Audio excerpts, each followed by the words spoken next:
Sugali case అన్నారు, ఏమైందో తెలియదు. 30,000 మంది మాయమయ్యారన్నారు. మరి ఆ రోజు ఇంటెలిజెన్స్ వ్యవస్థ నీకు చెప్తే ఈ రోజు కూటమి ప్రభుత్వంలో ఉన్న నీకు ఇంటెలిజెన్స్ చెప్పదా 30,000 మంది ఎక్కడున్నారు?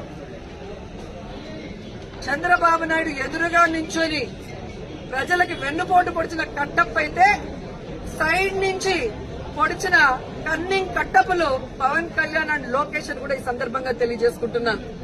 సో ముగ్గురికి నేను చెప్తున్నా, మీరు ప్రజలకి వెన్నుపోటు పొడిస్తే సైలెంట్ గా వెళ్లే పరిస్థితి లేదు.